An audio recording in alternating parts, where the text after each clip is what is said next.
शानी foundation की ओर से आयोजित इस वेबिनार में आप सबका स्वागत है। मैं हूं मुकेश कुमार। आज के इस वेबिनार में मेरे साथ तीन खास मेहमान मौजूद हैं। जाने माने उपन्यासकार, लेखक, आलोचक, दलित चिंतक जयप्रकाश गर्दन जी हैं। हमारे साथ दूसरे मेहमान प्रोफेसर लाल बिहारी तिवारी हैं, जो कि साहित्य पर, दलित साहित्य पर लगातार काम करते रहे हैं। और हमारे साथ तीसरे जो मेहमान हैं वो सुपरिचित लेखक अशोक कुमार पांडे हैं। अशोक जी को आप उनकी बहुत ही चर्चित किताब कश्मीर नामा के नाम से जानते हैं। उसके बाद उनकी एक और किताब कश्मीरी पंडितों पर आई है, वो भी चर्चा में है। तो ये तीन मेहमान हमारे आज इस कार्यक्रम के प्रमुख हिस्से हैं, और जाहिर है कि आप दर्शक भी इसमें हिस्सेदारी निभाएंगे ही।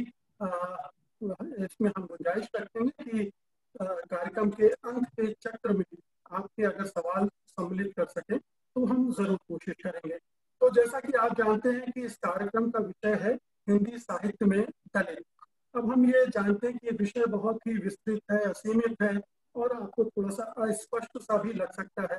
पूछा जा सकता है कि हम हिंदी साहित्य में दलितों से जुड़े साहित्य पर चर्चा कर रहे हैं या कि दलित रचनाकारों पर चर्चा कर रहे हैं। ऐसे समय में जब दलित साहित्य की परिभाषा को लेकर भी विवाद हो तो ये काम और भी जटिल हो जाता है। लिहाजा हमने किया है ये कि इस चर्चा को हमने मेहमानों की सहमति से इसमें एक और उपशीर्षक जोड़ दिया है, और वो है दलित आंदोलन, दलित साहित्य और आज का समय। तो इसमें हम ज्यादा से ज्यादा चीजें कवर कर सकते हैं। इस उपशीर्षक को तय करने का हमारा मकसद ये रहा है कि क्योंकि दलित साहित्य दलित आंदोलनों की उपज माना जाता है और उन्हीं से उसकी नई पहचान भी बनी है, इसलिए इन दोनों को आज के संदर्भों में हम देखना चाहेंगे। यानी दलित आंदोलन आज कहाँ है और उसके कमजोर या मजबूत होने से दलित साहित्य पर उसका किस तरह का असर पड़ रहा है, ये हम अपने मेहमानों से समझने की कोशिश करेंगे। हम आज की चर्चा में मौजूदा चिंताएं और जो चुनौतियां हैं समाज में, खासतौर पर फांसीवाद की चुनौतियां और जो अपर कास्ट का डोमिनेंस हम देख रहे हैं चारों तरफ, दलितों पर बढ़ते अत्याचार देख रहे हैं, उसको भी हम इस दलित साहित्य, दलित चिंता से जोड़कर देखने की कोशिश करेंगे। तो मेरे ख्याल से मोटे तौर पर हमने विषय आपके सामने स्पष्ट कर दिया है, और अब हम बातचीत का सिलसिला शुरू कर सकते हैं। तो सबसे पहले मैं जयप्रकाश जी आपके पास आ रहा हूँ, क्योंकि आप सबसे वरिष्ठ हैं और दलित साहित्य पर जितना काम आपने किया है उनमें हम तीनों में से कोई इसकी बराबरी नहीं कर सकता है। तो आपसे मेरा सीधा सवाल है कि पहली जो हमारी हेडलाइन है दलित हिंदी साहित्य में दलित, इसको आप अगर 3-4 मिनट में संक्षेप में थोड़ा सा हमारे दर्शकों के लिए खोल के रख देंगे तो हम इसको फिर आगे बढ़ाने में हमें सुविधा होगी, सहूलियत होगी। देखिए मुकेश जी, ये विषय निश्चित रूप से बड़ा सरल नहीं है कि बहुत संक्षेप में कह देना, लेकिन हिंदी साहित्य को हम सब लोग परिचित हैं अच्छी तरह से कि हमारे यहाँ हिंदी साहित्य की परंपरा में जो भी श्रेष्ठ कृतियाँ या जिन पर हम चर्चाएं करते रहे हैं, चाहे वो महाकाव्य हो, चाहे हमारी औपन्यासिक कृतियाँ रही हों या हमारे नाटक रहे हों, तो उन सब में जो एक परंपरागत रूप से एक, जैसे हमने देखा कि धीरोदात्त नायक होगा और वो उच्च कुलोत्पन्न होगा, और उसके इर्द गिर्द ही जो कथानक की बुनावट होती है, और उसमें जो और पात्र आते हैं, तो दलित भी आया है तो वहां उसी सहायक की भूमिका में आया है, या तो कहीं सेवक है, कहीं नौकर है, कहीं किसी का हरवाहा है, कहीं किसी के घर में काम करने वाला है, उस रूप में। तो उस रूप में वो केवल वो उसी परंपरागत जो सेवा कर्म को निभाता हुआ, लेकिन उसकी अपना दर्द क्या है, उसकी अपनी जिजीविषाएं क्या हैं, उसकी अपनी इच्छाएं और चाहते क्या है, क्या वो अपने जीवन से संतुष्ट है या असंतुष्ट है, उसको समझने की, गहराई से जानने की कहीं गुंजाइश उसमें नहीं है। बिल्कुल ठीक। तो ये जो चीज है ये हिंदी साहित्य में, ये एक महत्वपूर्ण बिंदु है कि जो बहुत बड़ी कमी थी, और इस कमी के कारण ही जब दलित समाज के लोगों में, दलितों में जब शिक्षित हुए, साक्षर हुए, साहित्य को समझा जाना, तो उनके अंदर ये एक आकांक्षा पैदा हुई, हम खुद को अभिव्यक्त करें, ये हमारी अभिव्यक्ति का साहित्य नहीं है, इसमें हम कहीं दिखाई नहीं देते।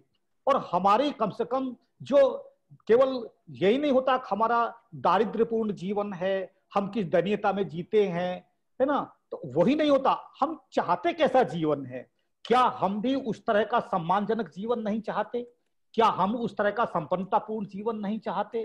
तो ये जो हमारे आकांक्षाएं हैं, ये जो हमारे सपने हैं, और ये जो हमारा संघर्ष, जो जद्दोजहद हम कहीं ना कहीं किसी ना किसी रूप में करते रहे हैं, कर रहे हैं, वो इसमें परिलक्षित नहीं होता। तो हमें अपने संघर्ष को, अपने दर्द को, अपनी जिजीविषाओं को, अपनी आकांक्षाओं को हमें खुद अभिव्यक्त करना चाहिए, और हमें समाज को बताना चाहिए कि हम भी मनुष्य हैं, और हम भी उसी तरह के मनुष्य हैं जैसे दूसरे हैं, और जिस तरह से दूसरे लोगों को सम्मान पूर्वक और स्वाभिमान पूर्वक जीने का हक है, उसी तरह का जीने का हक हमको भी है। इसलिए इन सब चीजों को कहने की कोशिश दलित साहित्य ने की है।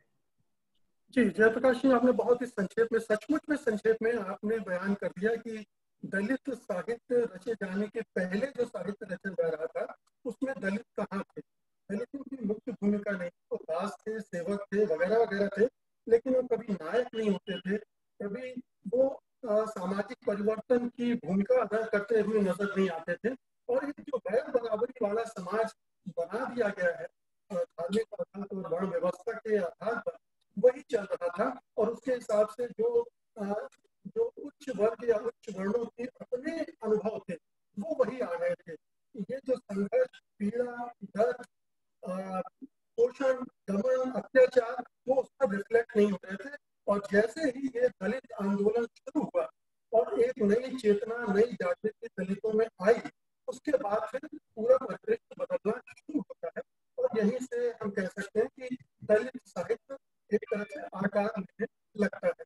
तो लाल बिहारी जी, अब यहाँ से आगे की यात्रा को थोड़ा सा आप स्पष्ट करें। दलित आंदोलन, दलित साहित्य, इन दोनों के जो अंतर संबंध है, और उससे जो दलित साहित्य रचा गया, और उसमें जो दलित जागृति ने भी भूमिका निभाई, दलित आंदोलनों को भी मजबूती दी, दलित पैंथर की भूमिका हम लोग महाराष्ट्र में जानते ही है। इसको थोड़ा सा आप अगर दर्शकों के लिए स्पष्ट करेंगे तो अच्छा रहेगा। जी मुकेश जी, साहित्य का आंदोलनों से बड़ा गहरा रिश्ता होता है। जब भी साहित्य में कोई नया युग आया है तो उसके पीछे आंदोलन रहे हैं।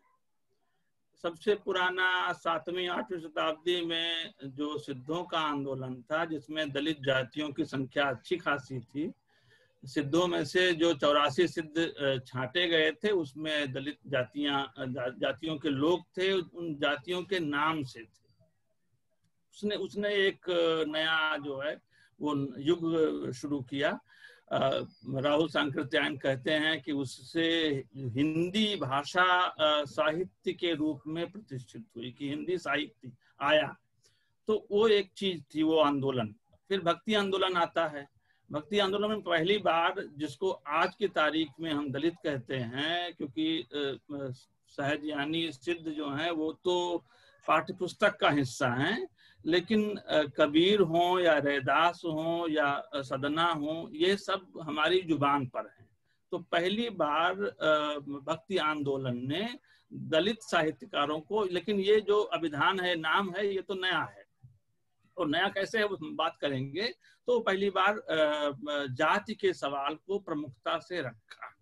आंदोलन के कारण ऐसा हुआ, क्योंकि टोलियां निकलती थी, चाहे वो रविदास को मानने वाली हों, चाहे कबीर को मानने वाली हों, दादू को मानने वाली हों, उन टोलियों ने पूरे भारत में प्रचार किया। तो ये दूसरा हुआ। तीसरा, जब फुले और अंबेडकर आए तो उन्होंने पहली बार उस अन्याय का बोध कराया। आंदोलन और अन्याय के बीच फिर से बहुत गहरा रिश्ता होता है। जब हम अन्याय को समझते हैं तभी आंदोलन के लिए प्रवृत्त होते हैं। तो अन्याय का बोध कराया। अन्याय का बोध कराने के बाद में जो आधुनिक दलित आंदोलन है उसकी नींव पड़ी। लेकिन बीच में क्या हुआ कि अंबेडकर साहब के परिनिर्वाण के बाद में उन्होंने जो परिकल्पित किया था, आरपीआई जो एक राजनीतिक दल परिकल्पित किया था, वो बना। उसके नेता आए, बड़ी उम्मीदें थी और उन्होंने अपने समुदाय के साथ, दलित समुदाय के साथ धोखा किया, साफ साफ ऐसा कहें।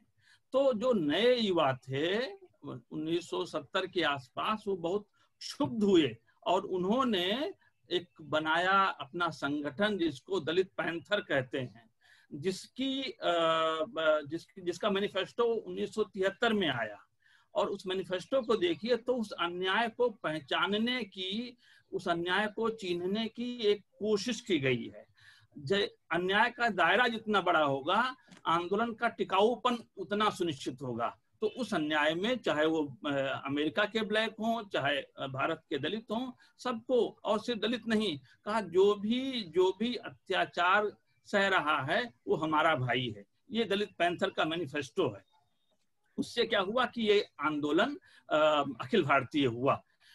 दलित शब्द से कई लोगों को दिक्कत होती है। हमारे आज की चर्चा का विषय है हिंदी साहित्य में दलित, तो उसमें दिक्कत होती है। दलित अकेला नहीं है, वो पूरा पदबंध है। दलित पैंथर, पैंथर ऐसा ऐसा ऐसा ऐसा प्राणी है जिसको अभी तक डोमिसाइल नहीं किया जा सका, जिसको अभी तक क्या कहते हैं कि पालतू नहीं बनाया जा सका है।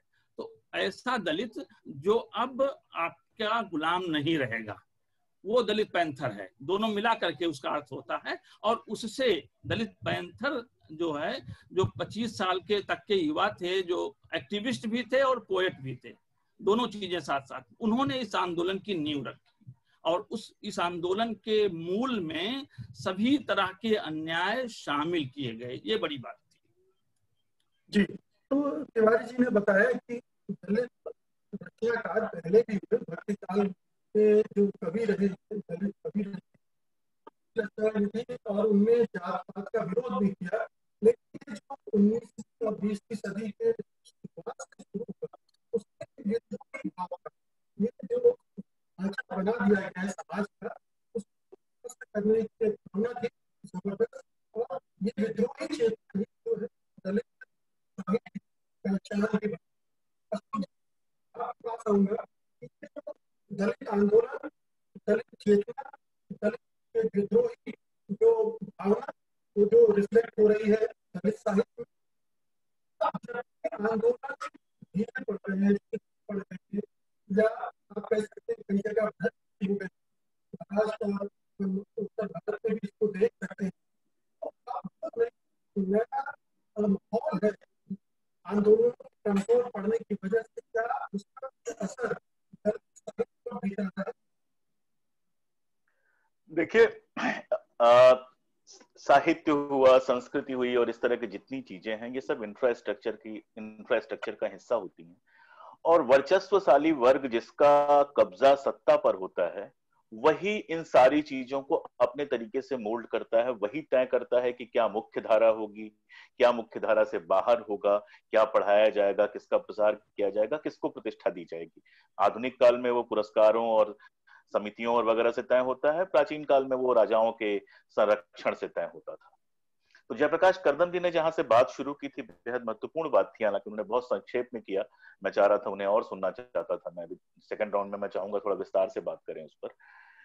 अभी तक का जो साहित्य था, बावजूद इसके, जो बात बजरंग बिहारी तिवारी जी ने कही, और वो तथ्य हैं, लेकिन इसके बावजूद अभी तक जो मुख्य धारा का साहित्य बना हुआ था, वो सवर्ण पुरुषों का साहित्य था। जब हम सवर्ण कहते हैं तो उसके साथ पुरुषों जोड़ना भी बहुत जरूरी है। इस पूरे साहित्य का जो मुख्य धारा थी, उस मुख्य धारा से गैर सवर्ण और गैर मर्द यानी कि औरतों को बाहर किया हुआ था। ऐसा नहीं कि उनका साहित्य नहीं था। अभी एक मजेदार, मेरी एक मित्र से बात हो रही थी, उन्होंने एक बहुत मजेदार तथ्य बताया कि 20वीं सदी की शुरुआत में ये हुआ, 20वीं सदी की शुरुआत में ये हुआ कि लोक जो गीत हैं उनको इकट्ठा किया जाए। रामनरेश त्रिपाठी जी ने लोकगीत इकट्ठा किया, और उसके बाद क्या किया कि लोकगीतों को इकट्ठा करने के बाद कहा इसमें तो बहुत सारे गंदे लोकगीत हैं, इनको हम ठीक ठाक करेंगे, इनको हम साफ सुथरा करेंगे। यानी क्या हुआ, उनकी मेन स्ट्रीमिंग की गई। अब ये गंदा क्या होगा? गंदा वो होगा जो महिलाओं ने अपने तरीके से, दलितों ने अपने तरीके से जो लोकगीत रचे होंगे, उनकी मेन स्ट्रीमिंग करके ऐसा कर दिया गया कि जो सवर्ण पुरुषों का जो वर्चस्व है, उस वर्चस्व के लिहाज से उसको देखा जाए। यही हम बहुत सारे, जैसे हम जानते हैं कि बहुत सारे ग्रंथों में, बहुत सारी चीजों में जोड़ना घटाना एडिटिंग खूब चली है। मैंने कश्मीर पे काम किया है तो मैं जानता हूं कि ललजत के पद हो, चाहे नीलमत पुराण हो, यहां तक कि राजतरंगिणी पर भी आरोप है कि उसके अंदर ढेर सारी छेड़छाड़ की गई है। तो इतिहास की तरह प्राचीन साहित्य से भी जो छेड़छाड़ की गई वो इसलिए की गई कि सवर्ण पुरुषों का जो वर्चस्व था, जो वर्चस्वशाली वर्ग था, उस वर्ग के हितों के अनुरूप उसको पेश किया जाए। अब जब दलित मूवमेंट होता है, जब महिलाओं का मूवमेंट आता है, ज्योतिबा फुले आते हैं, पेरियार आते हैं, डॉक्टर अंबेडकर आते हैं, खासतौर पर हिंदी बेल्ट में डॉक्टर अंबेडकर का बड़ा असर पड़ा, तो ये लोग जब आते हैं और ऐसे ही महिला आंदोलन शुरू होते हैं, तो ये जो दोनों कौमें हैं, गैर सवर्ण पुरुष और महिलाएं, सवर्ण महिलाएं भी और गैर सवर्ण महिलाएं भी, ये जब अपनी जगह क्लेम करने के लिए खुद लिखना शुरू करते हैं, तो मुझे लगता है कि इसी को दलित साहित्य और स्त्री साहित्य माना जाना चाहिए।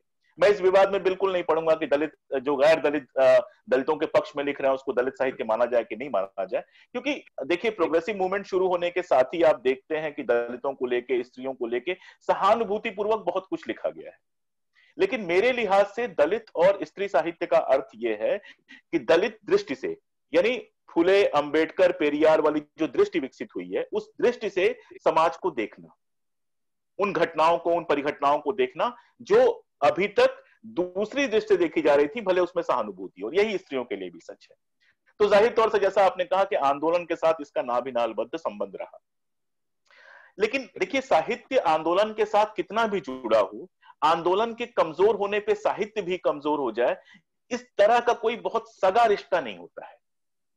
जैसे मान लीजिए कि वामपंथी है, ये रिश्ता उल्टा भी हो सकता है, ये रिश्ता उल्टा भी हो सकता है, बिल्कुल।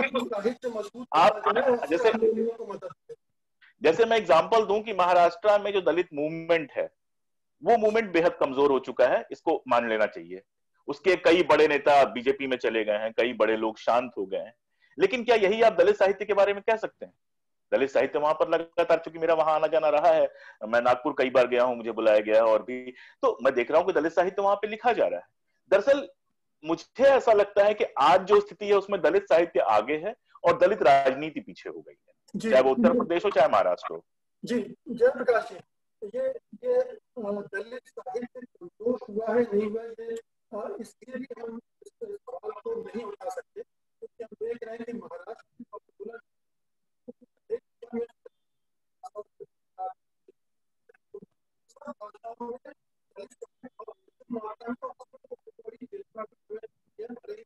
हिंदी साहित्य में उस तरह से ना दिखती है, लेकिन आंदोलन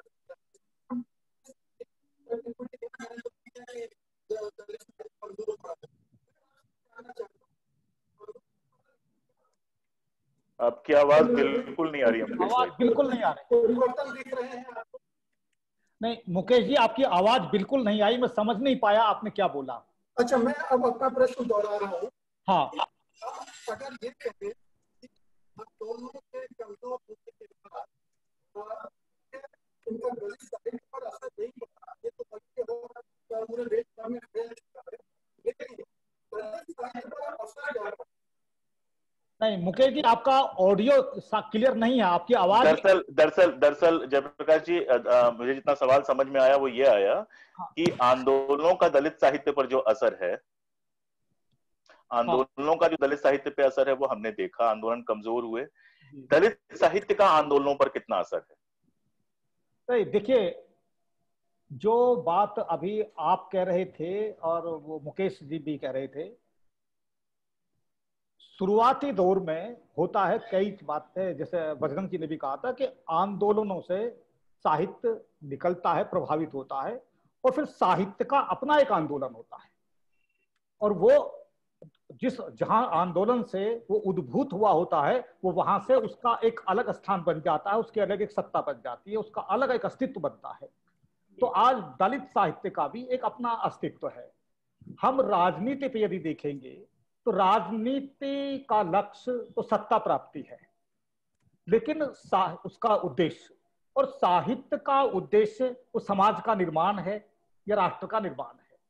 तो दोनों के उद्देश्य में अंतर है, तो इसलिए राजनीति को यदि हम आंदोलन, राजनीति को ही यदि हम आंदोलन मान लें और वहां से हम साहित्य को जोड़ के देखेंगे तो सारी हमें छिन्न भिन्न हो जाएगा सारा चीजें। तो ये मैं इस बात को मानता हूं कि दलित साहित्य दलित राजनीति से प्रेरित बिल्कुल भी नहीं है, लेकिन दलित राजनीति जरूर कहीं ना कहीं दलित साहित्य से प्रेरित भी ना हो तो उससे ऊर्जा जरूर लेती है।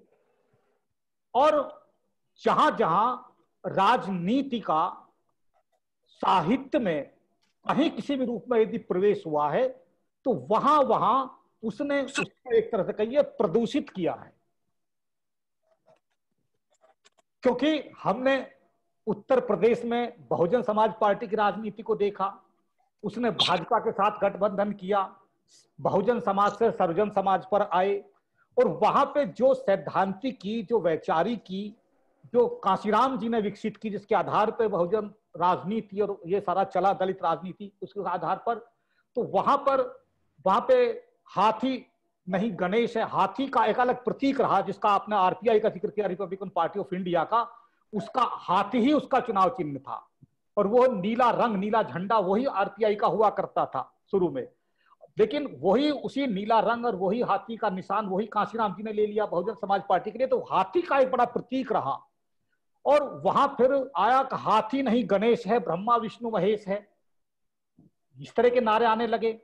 और प्लस वहां पर जो बसपा की मीटिंगों में मंचों पर यज्ञ हवन और शंख गूंजने लगे, तो जो पूरी वैचारिकी थी जिसपे वो आंदोलन खड़ा हो रहा था, राजनीति विकसित हो रही थी, अब यदि वहां से कोई कहें जोड़ कर देखा जाए तो वहां से दलित साहित्य को जोड़कर नहीं देता सकता। दलित साहित्य ना तो उसका समर्थन करता है और बल्कि उसका एक तरह से एक विरोध में ही उसका विरोध ही किया। तो आंदोलनों का लेकिन जो हम देखते हैं कि राजनीति से अलग, चाहे महाराष्ट्र में भी आज चाहे वो 8 या 10 भाग उसके आरपीआई का हो गया, और निश्चित रूप से राजनीति के स्तर पर बहुत कमजोरी है, लेकिन साहित्य ने इतना बड़ा काम जरूर किया है कि अब समाज में धीरे धीरे, चाहे वो हम बड़ी बड़ी किताबों की जिक्र नहीं करते जिनका साहित्य में जिक्र होता है, जो छोटी छोटी किताबें लिखी गई, और वो छोटी छोटी किताबें जो विशेष अवसरों पर, मेलों पर जो स्टॉल लगते हैं गांवों में, छोटे छोटे नगरों में, कस्बों में, शहरों में, और वो जमीन पर बिछा बिछा के जो लोग बेचते हैं, वो 10-10 रुपए की, 20-20 रुपए की, मैंने भी खुद वो किताब लिखी भी है और बेची भी है, तो मैं जानता हूं उनका प्रभाव कितनी दूर तक जाता है। और ये चीजें महाराष्ट्र में भी हम देखते हैं कि वहां लोगों के पास में, नागपुर में आप लोगों ने देखा होगा, मैं कई बार गया हूं कि वहां पे दीक्षा भूमि पर वहां आते हैं बहुत सारे लोग, और वहां पे जो श्रोता होते हैं बड़े वैचारिक आयोजनों में 40% तक मैंने महिलाएं देखी हैं।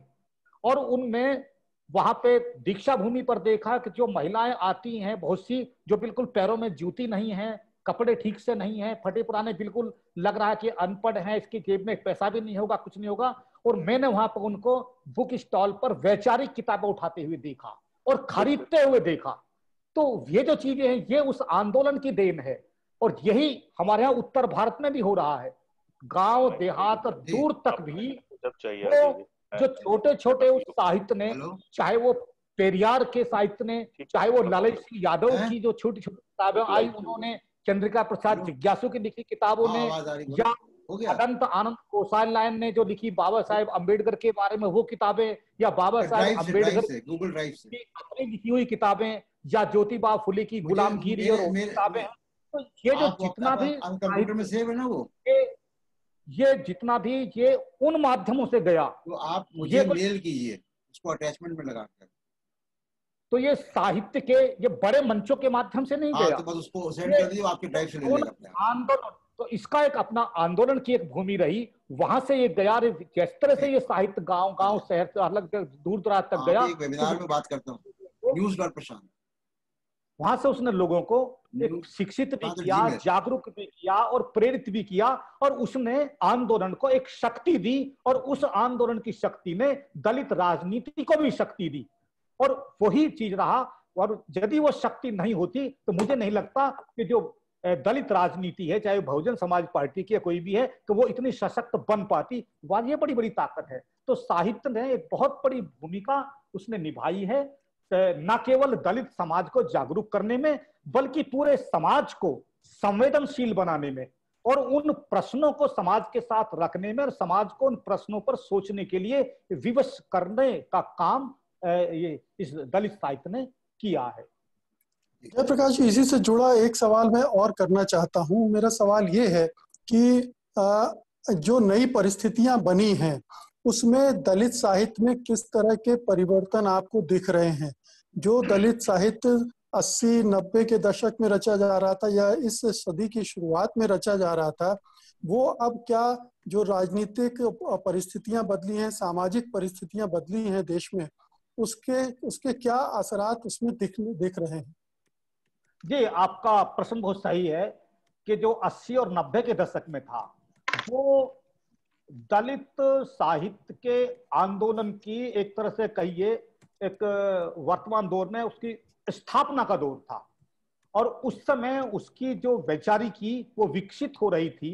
और जैसा बजरंग जी ने भी कहा कि जो फुले, अंबेडकर, पेरियार, और उसमें उससे पीछे चले जाएं हम बुद्ध, सिद्ध, नाथ और संत, वो जो सारी जो परंपरा है, वो जो पूरी वैचारिकी है, उसके आधार पर विकसित और वर्तमान समय के जो प्रश्न थे, जो परिस्थितियां थी, उनके आधार पर वो वैचारिकी विकसित होकर के वो साहित्य लिखा जा रहा था। लेकिन अब आकर के अब उसमें बहुत सारी चीजें उसमें और जुड़ गई हैं और उसमें ये बहुत स्वाभाविक होता है ये किसी भी साहित्य के लिए, क्योंकि हर तरह के लोग आते हैं और उसमें, लेकिन अधिकांश जो मैं कहूंगा कि जो मूल जो दलित साहित्य की भी जो मूल धारा है वो अभी भी उसी वैचारिकी पर केंद्रित है, अभी भी उसी को लेकर चल रही है। और कुछ इस तरह के आसपास चीजें होती इस तरह से हैं कि कोई व्यक्ति कोई कबीर पंथ से आया है निकल करके, वो कबीर पंथी है, तो वैचारिकी ये है, लेकिन कबीर पंथ में बहुत सारे एलिमेंट हम देखते हैं कि वही परंपरागत वही एलिमेंट हैं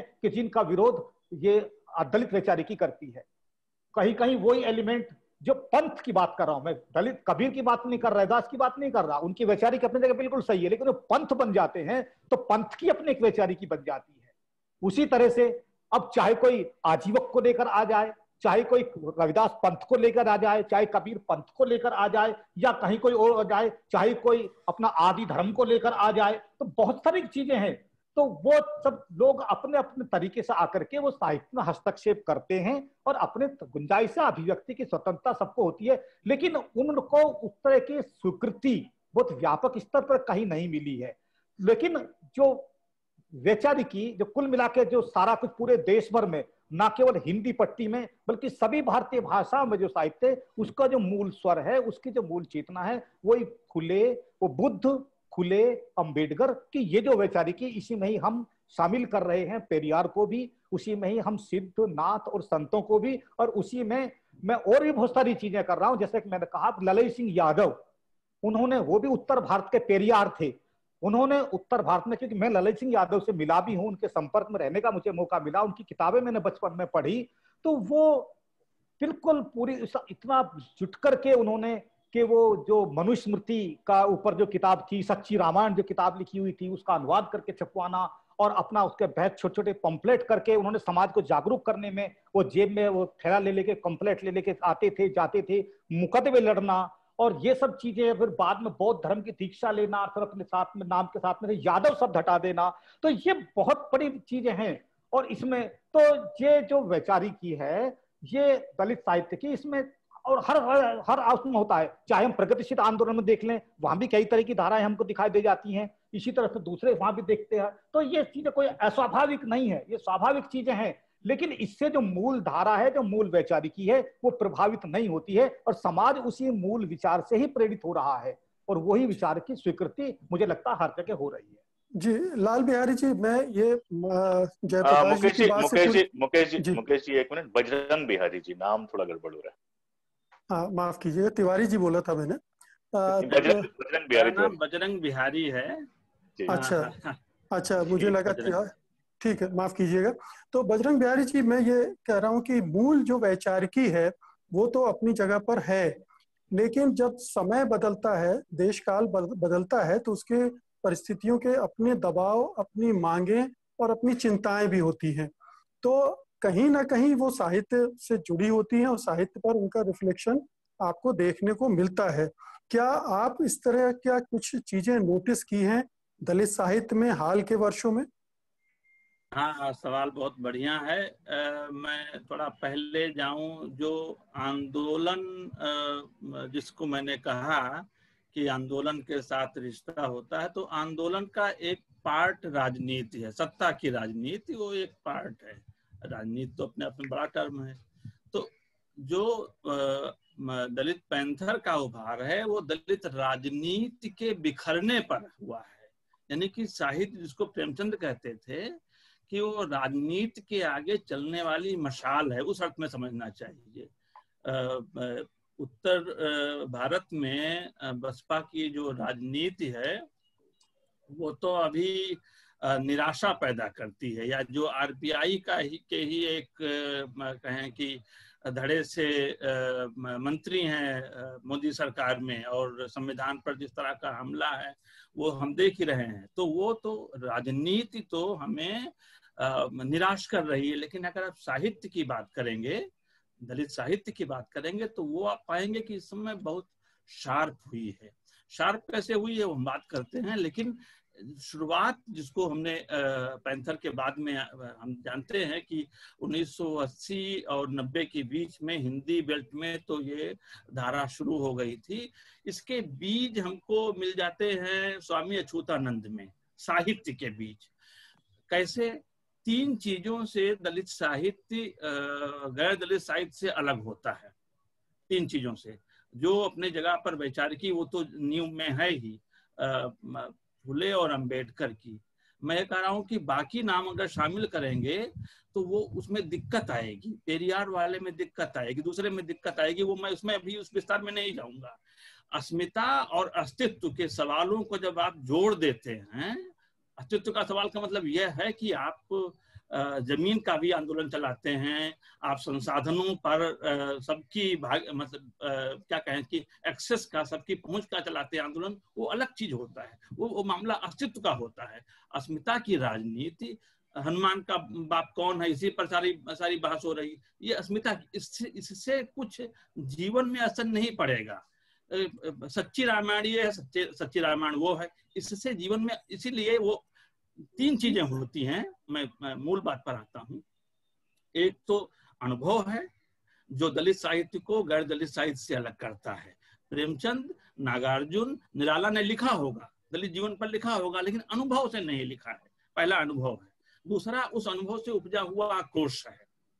आक्रोश जो है वो दलित लेखन के मूल में है। आनंदित होकर के कोई लिख रहा हो कि अब वो अपना सिक्योर कर रहा है उस लोक में अपनी जगह, वो दलित साहित्य नहीं है।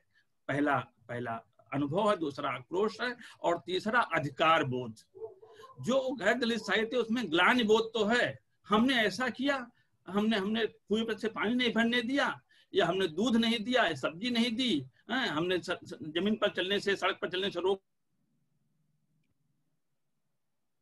प्रेमचंद का जो साहित्य है वो सवर्ण को ग्लानि पैदा करता है, जबकि दलित साहित्य वो अधिकार बोध का साहित्य है। अनुभव, आक्रोश और अधिकार बोध, ये 3 चीजें ऐसी हैं जो दलित साहित्य को अलग करती हैं गैर दलित साहित्य से। अशोक जी, मैं आपसे 2 बहुत ही सामयिक घटनाओं से जोड़कर इस चीज को देखना चाहता हूँ। एक भीमा कोरेगांव का पूरा जो मामला है और अभी तक चल रहा है, और जिस तरह से एक दलितों का इतना बड़ा समागम था, उसके बाद क्रैकडाउन हुआ सरकार की तरफ से, वो देख रहे हैं। और दूसरी तरफ हम उत्तर प्रदेश में देख रहे हैं कि वापस परशुराम की कितनी बड़ी मूर्तियां लगाई जाएं, इसको लेकर भी बहस चल रही है। तो ये 2 प्रवृत्तियां जो हमें दिख रही हैं, जिनका दबाव निश्चित रूप से दलित समाज पर भी पड़ रहा होगा, रचनाकारों पर भी पड़ रहा होगा, इसको आप किस तरह से फ्रेम करेंगे? दरअसल बजरंग जी जो बात कर रहे थे उससे थोड़ी सी मेरी असहमति है, और असहमति परिभाषा को लेकर ही है। जैसे उन्होंने कहा कि सच्ची रामायण है या नहीं, इस पर जीवन से इसका जीवन पर क्या फर्क पड़ता है। आप भीमा कोरेगांव को लेकर और परशुराम की मूर्ति को लेकर भी देख लेंगे कि हमेशा किसी भी संघर्ष में एक संघर्ष स्थल होता है इतिहास। इसीलिए आप देखते हैं कि सत्ताएं जब सत्ता में आती हैं तो सत्ता में आते ही सबसे पहले इतिहास के साथ खेल करने की कोशिश करती थी। और वो जो इतिहास होता है, जैसा मैं पहली बार कह रहा था कि वर्चस्वशाली वर्ग लिखता है, तो जब गैर वर्चस्वशाली वर्ग जो पहले दबित था, दलित था, शोषित था, वो जब पार में आता है, या वो जब अपनी अस्मिता के बारे में, अपने बारे में, अपने अधिकारों के बारे में दोबारा सोचना शुरू करता है, तो अपने मिथकीय और गैर मिथकीय दोनों तरह के इतिहास का भी पुनर्लेखन करने की कोशिश करता है, या कम से कम उसको, उसकी एनालिसिस करने की कोशिश करता है। भीमा कोरेगांव क्या है? भीमा कोरेगांव एक ऐतिहासिक घटना थी। उस ऐतिहासिक घटना की बरसी मनाने का, या उस ऐतिहासिक घटना का, सॉरी बरसी गलत शब्द मैंने उपयोग किया, को मनाने का, दोबारा से मनाने का, याद करने का मतलब क्या होता है? सेलिब्रेट करने का मतलब क्या होता है? कि इतिहास में जो हमारे संघर्ष हैं उनको रिक्लेम करना। आप देखिए कि ये एक रिक्लेम करना, दो चीजें इसमें दिखेंगी। ये रिक्लेम करना, एक तो आपने बताया कि कितना कितना कठिन हो गया, वहां के जो सनातनी ताकतें थी और सरकार और सनातनी ताकतें मिलकर किस तरह का दमन चक्र चला रही। दूसरा, जो उसमें गिरफ्तार हुए हैं उनको आप देखिए, गौतम नवलखा हो, सुधा भारद्वाज हो, या और जो बाकी लोग हैं, वरवर राव लोग हैं, ये लोग दलित नहीं है, ये दलित जातियों से नहीं। हाँ सॉरी, आनंद तेल तुमबड़े हैं नहीं, उसमें चार लोग दलित भी हैं, चार दलित भी हैं, चार दलित भी हैं। मैं वही कहना चाह रहा था, मैं किसी एक का नाम नहीं, मैं उन्हीं का जानबूझ के नाम ले रहा था जो गैर दलित है। तो ये लोग जब उस संघर्ष में शामिल होते हैं और बराबर उत्पीड़न झेल रहे हैं, जिस तरह आनंद झेल रहे हैं वैसे ही सुधा झेल रही है, वैसे ही गौतम नवलखा झेल रही है, वही सारे केसेस हैं, वही सारी चीजें हैं। यानी यहां आप क्या देख रहे हैं कि उस हिस्ट्री को रिक्लेम करने के संघर्ष में सिर्फ वही नहीं है जिन्होंने अनुभव किया है, वो भी हैं जो उनके साथ सॉलिडारिटी में खड़े हैं, जिनको लगता है कि गलत हुआ। आप महाराष्ट्र का जो पूरा मूवमेंट है, जो इसको महाराष्ट्र का नवजागरण कहते हैं, उसमें आप गोपाल कृष्ण अगरकर को बाहर नहीं कर सकते। ज्योतिबा फुले को अगर आप बाहर नहीं कर सकते, तो आप गोपाल कृष्ण अगरकर को भी बाहर नहीं कर सकते हैं। आप जानते हैं कि तिलक के बेटे को आत्महत्या करनी पड़ी थी क्योंकि वो दलितों के पक्ष में लगातार बात कर रहे थे। मैं अलग से कुछ नहीं कह रहा हूं, मैं ये कह रहा हूं कि हिस्ट्री का जो संघर्ष है, नंबर एक तो आप उसको किनारे नहीं कर सकते। मिथकीय इतिहास में जो खेल हुए हैं उनके एनालिसिस किए बिना आप आज के लिए वैचारिकी खड़ा नहीं कर सकते, पहली बात। दूसरा, सिर्फ अनुभव और आक्रोश की आप बात अगर करेंगे तो शायद जो पूरा का पूरा दलित साहित्य है, ये अगले 50 साल में आपको ऐसा लगेगा कि इररिलेवेंट हो गया। मैं ये मान के चल रहा हूं कि अगले 50 साल में दलित अपने संघर्ष से वो हैसियत हासिल कर लेंगे कि उनके लिए शोषण और बाकी सारी चीजें जो है वो पुरानी चीजें हो जाएंगी, किसी की औकात नहीं रहेगी कि वो उनका शोषण कर पाए। तो फिर वो क्या लिखेंगे? क्या फिर साहित्य नहीं लिखा जाएगा? तो मुझे लगता है कि इस चीज को, और दूसरा, जैसे आप यूपी की बात कर रहे थे, जिस यूपी में ये कंडीशन थी कि मायावती जी एक पूरी ताकत की तरह उभरी थी, और एक समय लगता था कि मायावती और मुलायम सिंह अगर मिल जाए तो कितनी बड़ी सत्ता स्थापित हो जाएगी दलितों और पिछड़ों की मिली हुई। आज वहां हालत यह है कि मुलायम सिंह की पार्टी और मायावती की पार्टी दोनों के बीच में बहस चल रही है कि परशुराम की मूर्ति कौन कितनी बड़ी लगाएगा। जबकि मैं उत्तर प्रदेश से हूं, मैं जानता हूं कि ब्राह्मणों का वोट इतना नहीं है कि वो कोई सत्ता निर्धारित कर सके। लेकिन ऐसा समझ में आ रहा है कि जो वैचारिक परिप्रेक्ष्य है, जो नरेशन क्रिएशन वाला है, उसमें ब्राह्मणों का महत्व कितना ज्यादा हुआ है। जी, हमारे साथ प्रशांत, हाँ प्रशांत, सॉरी प्रशांत टंडन हमारे साथ हैं, वरिष्ठ पत्रकार। मैं उनका परिचय भी नहीं मैंने दिया, लेकिन प्रशांत जी आप अपनी बात रखिए प्लीज। हाँ, मैं छोटा सा इंटरवेंशन ये देख रहा था कि देखिए, अगर आप पीछे मुड़ के देखेंगे तो बहुत निराशाजनक माहौल आपको दिखाई देगा, क्योंकि जो प्रायोजित साहित्य आया, जो अकादमियों और समितियों और प्रकाशकों का जो गठजोड़ और पुरस्कारों का, तो वो वर्चस्ववादी ताकतों के ही साथ में खेलता रहा। और मैंने पहली बार, मैं साहित्यिक पत्रकार हूँ, लेकिन मैंने पहली बार दलित विमर्श और स्त्री विमर्श, जिसकी बात अशोक कर रहे थे, वो मैंने पहली बार सो कॉल्ड तथा कथित मेन स्ट्रीम किसी प्लेटफॉर्म पर देखा, तो वो राजेंद्र यादव के हंस में देखा। इस पे काफी लंबा वैचारिक डिबेट वहां पे चलते रहे। तो एक तो अब साहित्य की फॉर्म जो है, अब साहित्य देखिए वो है जो मासेस में पहुंच पा रहा है। तो वो अब मौजूदा जो साहित्य है उसका फॉर्म चेंज हो चुका है। अब जो यूट्यूब में वीडियो है वो भी साहित्य है, जो फेसबुक में लिखा जा रहा है वो भी साहित्य है, जो व्हाट्सएप में चल रहा है वो भी साहित्य, सोशल मीडिया में बहुत गड़बड़ कुछ चल रहा है। लेकिन एक उम्मीद की किरण वहां पे दिखाई दी कि वो जो नया साहित्य आ रहा है, जो रिप्रेजेंटेशन के हिसाब से आ रहा है, जो शोषित वर्ग की तरफ से आ रहा है, वो इतना क्रिएटिव, ताकतवर है और उसको ये जो गठजोड़ था प्रकाशकों और अकादमियों और समितियों का, उससे आजाद हो चुका है। और मैं तो जगह जगह जाता हूँ और देखता हूँ कि क्या कितना खूबसूरत काम, और उसमें आपको एक झलक दिखाई देगी, एक उम्मीद दिखाई देगी, और एक नई भारत की तस्वीर आपको वहां दिखाई देगी। एक दूसरी चीज जो है, जो जयप्रकाश जी बात कह रहे थे कि राजनीति, देखिए मैं मायावती और काशीराम की रैलियों में बतौर खबर नवीस जाता रहा हूँ, और उनकी रैलियों में या मायावती और दूसरे जो दलित नेता हैं उनके बयानों पे या उनके राजनीतिक गठजोड़ों पे आप जाएंगे तो शायद कुछ कंफ्यूज होंगे। आप अगर मायावती की रैली में उनके भाषण से 2 घंटा पहले जाइए और आप देखिए कि वो मंच से जो हो रहा है वहां पे, जो कविताएं पढ़ी जा रही हैं, जो लोग बोल रहे हैं, वो कितना ताकतवर है। वो मायावती के भाषण से 100 गुना ज्यादा ताकतवर मुझे दिखाई देता है। वो आपको एक तस्वीर देता है कि जमीनी स्तर पे चेतना क्या काम कर रही है।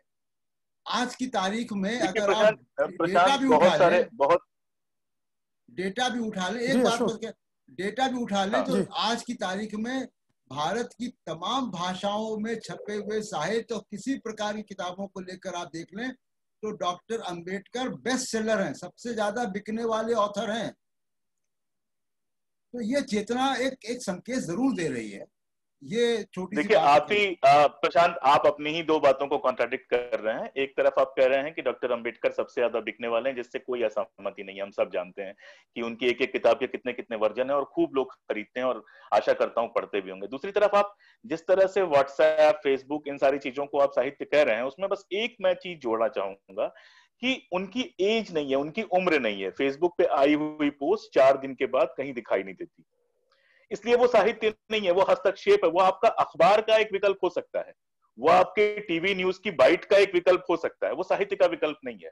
साहित्य की सबसे बड़ी खूबसूरती ये होती है, आप उसको खूबसूरती माने या ना माने, कि वो सहेज कर रखा जाता है और वर्षों बाद उसको पढ़ा जाता है। अभी असंग भाई टिप्पणी कर रहे थे कि अगर हमारा साहित्य अप्रासंगिक हो जाए तो हम बहुत खुश होंगे। ये इतना मजेदार तथ्य है कि प्रेमचंद अप्रासंगिक होंगे या नहीं होंगे, लेकिन ये प्रेमचंद को पढ़ के हम जानेंगे। प्रेमचंद ने 1930 में, 35 में, 40 में जो लिखा, 2020, 25, 30 में पढ़ते हुए उस समय के इतिहास का, उस समय के समय का और उनकी खुद की मानसिकता का, उनके आसपास की मानसिकता का हम अंदाजा लगा सकते हैं।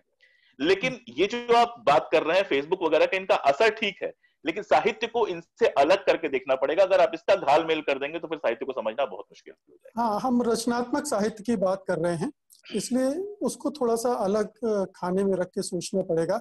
जयप्रकाश जी, 2 घटनाओं का जिक्र अभी अशोक जी ने भी किया, भीमा कोरेगांव, परशुराम की मूर्ति और जो उससे जुड़ी राजनीति है वो है। एक राजनीति और है जिसको हम देख रहे हैं कि एक हिंदुत्ववाद की एक बड़ी छतरी खोल दी गई है, जिसमें बहुत सारे दलित अपनी जो दलित चेतना को भूलकर भी उस तरफ छलांग लगा गए हैं या उस भावनाओं में, उन्माद में उस तरफ चले गए हैं। तो ये एक परिवर्तन जो दलित समाज में हम देख रहे हैं, क्या उसका असर समाज में, माफ कीजिए, साहित्य में दिख रहा है? मैं वापस मतलब आपके तरफ ये सवाल फिर से फेंक रहा हूँ। हालांकि आप कह चुके हैं कि वैचारिकी वही है, लेकिन मैं उसमें ये सारी चीजें जोड़कर फिर से देखना चाहता हूँ कि दलित साहित्य कितना बदल रहा है, या आप इस संदर्भ को से अलग हटकर भी सोच सकते हैं कि किन्हीं और कारणों से भी बदल रहा है क्या?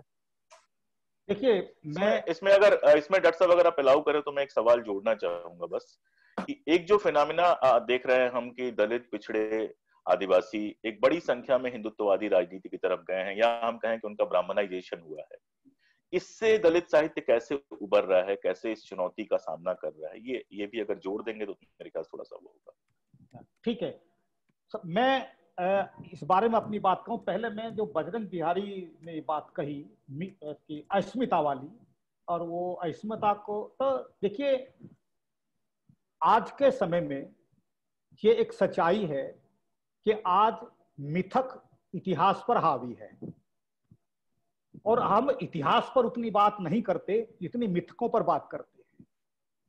आज राम और राम भक्ति में पूरा देश सराबोर है, तो वो कोई इसकी ऐतिहासिक प्रामाणिकता नहीं है, सुप्रीम कोर्ट तक ने भी उसकी कोई प्रामाणिकता सिद्ध नहीं की, लेकिन मिथक है। और जब मिथक इतना हावी हो कि मिथक से अस्मिता तय होती हो, तो वहां पे हर व्यक्ति को, दलित को भी अपनी अस्मिता की तलाश के लिए मिथकों का सहारा लेना पड़ता है। मिथकों को नकारना पड़ता है, उन पर प्रहार भी करना पड़ता है। इसलिए वो जो सच्ची रामायण यदि आती हैं तो वो अपनी अस्मिता की तलाश के लिए आती हैं। यही बात मैं कहना चाह रहा था। तो क्योंकि यदि मिथक के रूप में हमारे सामने एक आदर्श खड़े होंगे तो वहां हमारे सामने सम्मुख भी सामने आएंगे। तो क्या हम सम्मुख की गर्दन कटने को उसे हम स्वीकार कर लें कि वो भी शिक्षा प्राप्त करना चाहता था, वो भी एक विद्वान होना चाहता था, वो भी कुछ पाना चाहता था, तो क्या उन निषेध और वर्जनाओं को हम स्वीकार कर लेंगे? ये दलित अस्मिता स्वीकार नहीं कर सकती। तो अस्मिता की लड़ाई में यदि मिथकों के आधार पर हो रही हो, इतिहास का दमन किया जा रहा हो, तो हमको मिथकों का विरोध करना पड़ता है। और जब इतिहास में जहां तक सवाल है, अभी तक का जो इतिहास है, मैं बहुत दूर तक नहीं जाता, स्वाधीनता आंदोलन के इतिहास को ही यदि हम ले लें तो जो इतिहास में हम इतने सारे नायकों का सब जिक्र करते हैं, इतने सारे लोगों ने बलिदान दिया, कुर्बानियां दी, क्या किसी एक भी दलित समाज के एक नायक का नाम आप सुनते हैं? ले दे करके आपको अधिक से अधिक मिल जाएगा तो ऊधम सिंह का नाम मिल जाएगा, कहीं नहीं मिलेगा। मैं आपको बता रहा हूं, DC डीनकर की एक किताब है, स्वाधीनता आंदोलन में अछूतों का योगदान, उसमें 427 लोगों का उसने जिक्र तो उसने उस किताब में किया है, केवल एक किताब में। उसके अलावा बहुत सारे और इतने सारे लोगों ने जिन्होंने अपना योगदान दिया है। और ये बद्रीनारायण ने जो 1857 पे काम किया था, बिल्कुल बद्रीनारायण वाली किताब में भी है। तो बैकग्राउंड तो, लेकिन इतिहास लिखने वाला कौन है? चाहे वो साहित्य का इतिहास हो, चाहे राजनीति का इतिहास हो, चाहे संस्कृति का इतिहास हो, तो इतिहास के लिखने वाले, इतिहास को पढ़ाने वाले, इतिहास को पाठ्यक्रम में लेने वाले, इतिहास की आलोचना करने वाले, उसकी व्याख्या विश्लेषण करने वाले दलित कहीं नहीं है, इसलिए पूरे परिदृश्य से गायब है। तो ये जो पूरा प्रदेश, चाहे वो उसका अपना कोरेगांव वाली घटना है, तो उसमें भी तो वो अपने इतिहास को खोज है कि दलितों को ये कह करके कि नॉन मार्शल कौम है, ये बहादुर कौम नहीं है, कायर कौम है, यही कह करके उनके सेना में प्रवेश को प्रतिबंधित किया गया था। और अपराधी कौम कई जगह इसमें डाला गया था। एग्जैक्टली अपराधिक कौम घोषित किया गया।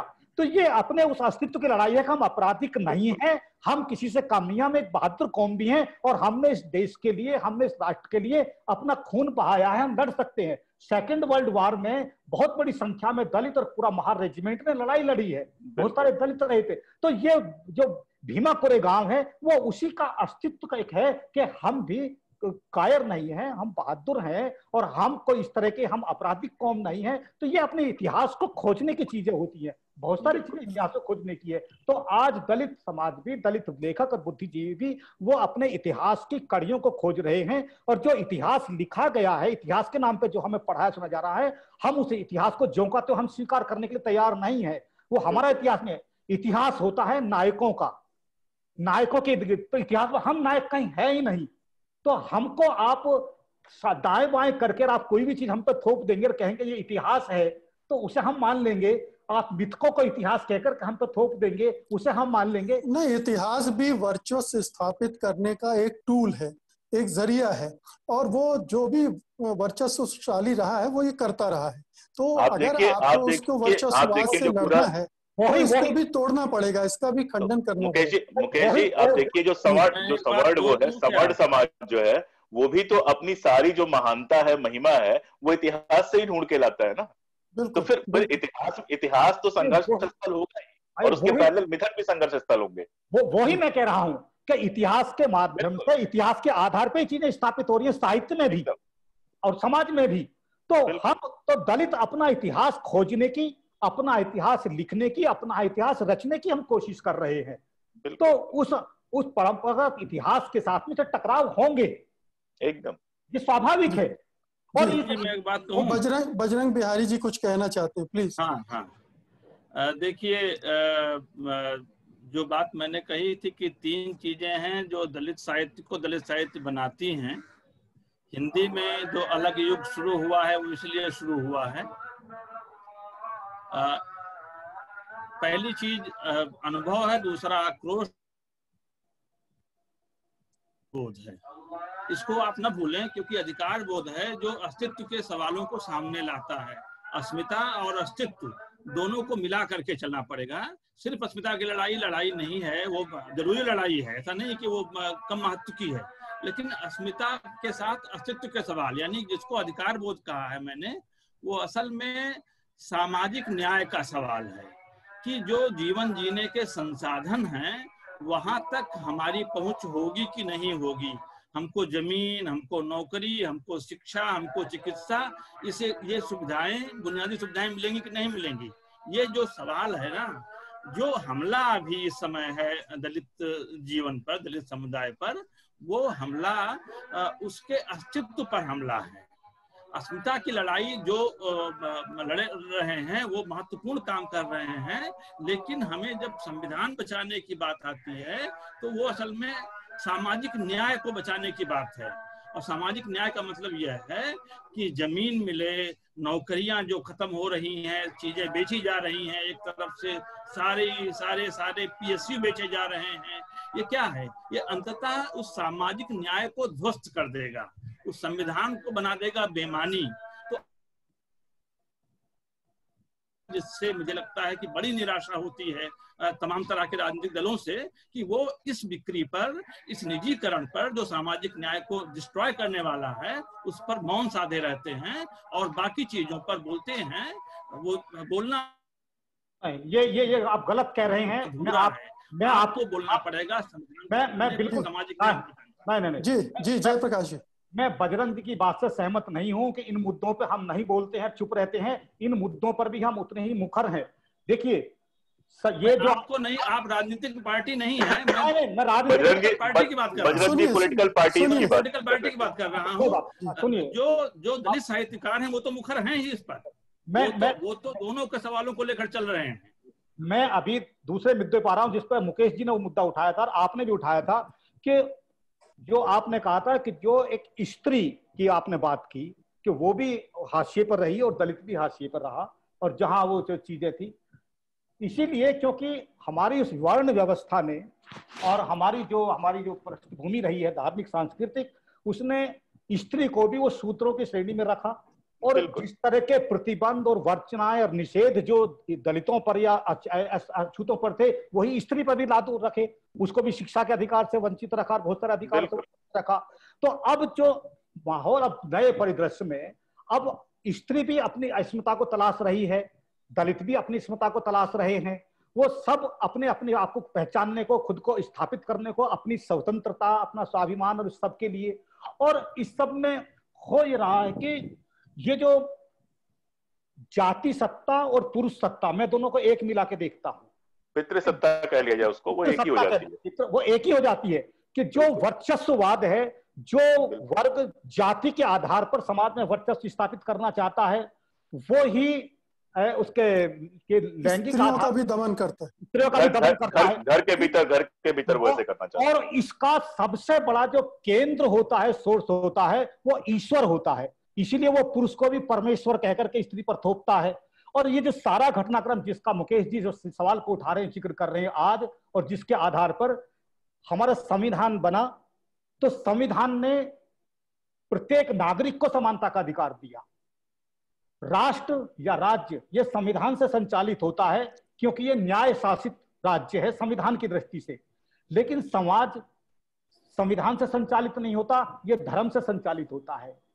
हमारा स्टेट डेमोक्रेटिक है, लेकिन हमारा जो समाज है ये थियोक्रेटिक है। ये धर्म से ज्यादा धर्म की सत्ता प्रमुख है। इसलिए धर्म की सत्ता वो व्यक्ति को धार्मिक बनाने का इतना काम करती है, भक्त बनाने का इतना काम करती है, और उसमें वो सारे मिथक काम करते हैं। इन मिथकों के सहारे से समाज को भक्ति रस में इतना डुबाया जाता है कि वो भक्ति में वो जो अपने अधिकारों के प्रति उसकी जागरूकता है वो कम रह जाती है। और इसलिए पूरा जोर मंदिरों के निर्माण पर, घंटा पर, घड़ियाल पर, थाली पर, सब्जी पर, सब चीजों पर रहता है। और संविधान जिसका हम चिंता कर रहे हैं, बजरंग जी भी चिंता कर रहे हैं, हम सब चिंतित कर रहे हैं कि संविधान धीरे धीरे अप्रासंगिक होता जा रहा है। संविधान में संशोधन पर संशोधन और उसकी अलग व्याख्याएं होती जा रही हैं। और जिस संविधान के हम समझ रहे थे कि ये सभी वंचितों को, न्याय से वंचित हैं, अधिकारों से वंचित हैं, जो शोषित हैं किसी भी तरह का समाज में कहीं पे भी, उन सबको एक तरह का कहिए कि यहाँ से एक संरक्षण, संविधान का संरक्षण है और उसके संविधान के छाया में न्याय नहीं मिल पा रहा है। जी, समय खत्म हो रहा है। आपने जो बातें अभी अपने अंतिम वक्तव्य में की हैं, मैं दरअसल वहीं पर आना चाह रहा था और यही तलाश रहा था कि ये जो चीज आप कह रहे हैं वो आज के दलित साहित्य में कितना दिख रहा है। ये चेतना, ये चिंता, ये चुनौतियां उसमें कितनी आपको देखने को मिल रही हैं। ये बदलाव का दौर है, तो कहीं ना कहीं इसका भी वहां रिफ्लेक्शन हो रहा होगा। मैं यही जानना चाह रहा था। जी बिल्कुल हो रहा है। और इस चुनौतियों को बहुत गहराई से, बहुत बारीकी से दलित लेखक समझ रहे हैं और अपने साहित्य में अपनी कविताओं के माध्यम से, कहानियों के माध्यम से और अपने वैचारिक लेखन के माध्यम से उससे भी अधिक इन चीजों को लाया जा रहा है। और समाज में इन चीजों को जागरूक करने की कोशिश की जा रही है कि इसे सतर्क रहें कि ये जो भक्ति है, ये जो भक्त बनाने की, कि भक्त ना बन करके संविधान जो नागरिक बनाना चाहता है, एक नागरिक बनने पे जोर होना चाहिए। इसलिए हम बराबर ये मांग उठा रहे हैं पाठ्यक्रमों में, जहां सब चीजें और चीजें पढ़ाई जा रही है। एक बच्चे को स्कूल जा रहा है, वहां और कुछ ABCD या क्या पढ़ाना शुरू करने से पहले उसे प्रार्थना के नाम पे ईश्वर की शरण में धकेला जा रहा है, उसे भक्ति के मध्य डाला जा रहा है। कि वहां पे कम से कम संविधान और संविधान की प्रस्तावना पढ़ाई जानी चाहिए कि जहां से कम उसके नागरिक बनने की प्रक्रिया शुरू हो। इसे सबको बहुत बारीकी से हम उठा भी रहे हैं और पूरी कोशिश कर रहे हैं जागरूक करने। जी, अब समय खत्म हो रहा है। जी, एक मिनट, आप 1 मिनट लीजिए, फिर 1 मिनट अशोक जी का है, फिर उसके बाद वाइंड अप करें। जी बिल्कुल बिल्कुल। देखिए, जो सबसे उज्जवल पक्ष है फुले अंबेडकर के आंदोलन का, फुले ने तो बहुत जोर दिया था स्त्रियों पर, स्त्रियों की शिक्षा पर, स्त्रियों के एम्पावरमेंट पर। उनसे ज्यादा जोर तो मुझे लगता है कि भारतीय मनीषियों में और किसी ने दिया नहीं है। उसका जो प्रतिफल निकला कि दलित आंदोलन जहां आकर के अपने अपने शीर्ष पर होता है, वहां से उसके भीतर से दलित स्त्रीवाद निकलता है। अभी का जो दौर है, सन 2010 के बाद का जो दौर है, वो दलित स्त्रीवादी आंदोलन का है। सांप्रदायिकता का मुद्दा हो, सोशल जस्टिस का मुद्दा हो, धर्म से दूर जाने का मुद्दा हो, वो दलित स्त्रीवाद का मुद्दा है। जिन्होंने जेंडर को, जाति को और क्लास के सवाल को, क्लास का सवाल छूट रहा था, क्लास के सवाल को बराबर अहमियत देते हुए अभी का जो लेखन, दलित स्त्रीवादी लेखन हो रहा है, वो हम अलग से उससे बात कर सकते हैं। बड़ा आंदोलन है और वो भी पैन इंडियन है। तो उसने इन तीनों को क्लब कर दिया है, जात, जेंडर और वर्ग, इन तीनों को क्लब करके जो जो जो वर्चस्व की भारतीय कहें कि उसकी रूपरेखा है, वो तभी टूटेगी जब इन तीनों मोर्चों पर हम एक साथ लड़ाई लड़ेंगे। सिर्फ जाति पर या सिर्फ जेंडर पर या सिर्फ वर्ग पर लड़ाई लड़ने से ये वर्चस्व टूटने वाला नहीं है। दलित स्त्रीवाद इसी ताने बाने को समझ करके और उसको तोड़ने की दिशा में अग्रसर है, जो मुझे लगता है कि इस आंदोलन का सबसे सराहनीय पक्ष है। जी अशोक जी। ब्लैक मूवमेंट से प्रेरित है। ब्लैक मूवमेंट में भी आपने देखा कि ब्लैक फेमिनिज्म उभरा था और उसने अपनी बड़ी महत्वपूर्ण भूमिका निभाई। एक बात बजरंग भाई ने बहुत महत्वपूर्ण कही और मैं भी उस बात को दोहराना चाहता हूं कि देखिए, दो तरह की जो प्रवृत्तियां हैं, एक तरफ आप दलित आंदोलन को जातिवादी आंदोलन कह के खारिज कर दीजिए, बहुत बड़ी मूर्खता है ये।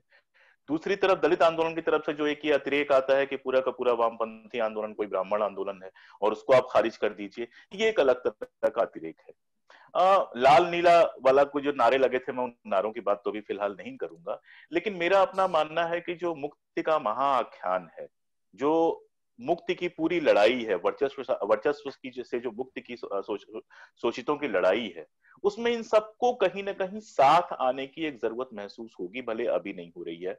दलित आंदोलन, स्त्री आंदोलन, आदिवासी आंदोलन, पर्यावरण के आंदोलन, ये जितने भी आंदोलन हैं, इनको एक बैनर के नीचे आने का मतलब नहीं है मेरा, इनको एक दूसरे से हाथ मिलाने का मतलब है। क्योंकि आप देखिए, दलित आंदोलन है, दलित आंदोलन के अंदर जो दलित स्त्री है वो दोहरे शोषण का शिकार होती है। ऐसे ही दलित स्त्रीवाद नहीं आया कि हवा में कहीं आ गया, वो दोहरे शोषण का शिकार होती है। एक दलित भी जब अपने घर में आता है तो चूंकि पितृसत्ता की वही ट्रेनिंग होती है, तो वो वैसे ही एक पेट्रियार्क बन के आता है।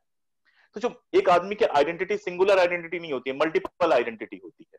आप एक जगह के होते हो, एक जाति के होते हो, एक धर्म के होते हो, एक राष्ट्र के होते हो, एक जेंडर के होते हो। और यहाँ ये भी है कि अपर कास्ट की स्त्री का स्टेटस फिर भी दूसरा है और दलितों की स्त्री का स्टेटस अलग है।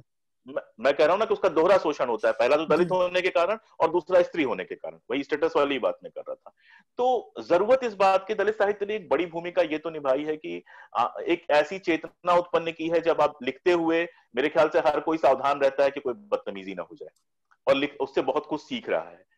इसके साथ मुझे लगता है कि कहीं ना कहीं एक पैन इंडियन या इंटरनेशनल मूवमेंट शुरू होगा, मुझे ऐसा लगता है, जिसमें एक खास तरह का इन सारे आंदोलनों का एक गठजोड़ हमें दिखाई देगा, जो उन पितृसत्ता और पूंजी दोनों की ताकतों से मुक्ति दिलाने के लिए काम करेगा।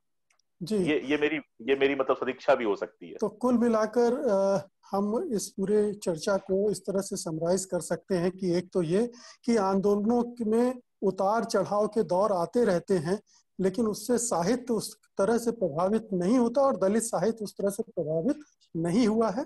वो अपने स्तर पर अपने को लगातार इनोवेट कर रहा है, न उसमें नवाचार दिख रहा है, नए नए इश्यूज को वो शामिल कर रहा है और अपने आधार को, वैचारिकी को भी विस्तृत कर रहा है। जरूरत इस बात की महसूस की गई कि उसका आधार बढ़े और जो दूसरे ऐसे समूह हैं जो इस तरह की लड़ाइयाँ, चाहे वो वर्ग को लेकर लड़ रहे हों, चाहे लिंग के आधार पर लड़ाई हो रही हो, चाहे जाति के आधार पर, विभिन्न आधारों पर होने वाली लड़ाई अगर एक साथ जुड़ेंगी तो वो लड़ाई और भी मजबूत होगी और जाहिर है कि उससे जो साहित्य है उस पर भी, उसका भी जो आकाश है वो और बड़ा होगा। बहुत बहुत शुक्रिया आप तीनों मेहमानों का इस चर्चा में हिस्सा लेने के लिए। मेरा ख्याल है कि बहुत ही हमारे दर्शकों को भी आनंद आएगा इस चर्चा को सुनकर। बहुत ही सामयिक संदर्भों के साथ हमने दलित साहित्य को जोड़ने की कोशिश की है। बहुत बहुत शुक्रिया आप सभी का। धन्यवाद। नमस्कार। धन्यवाद मुकेश जी, धन्यवाद।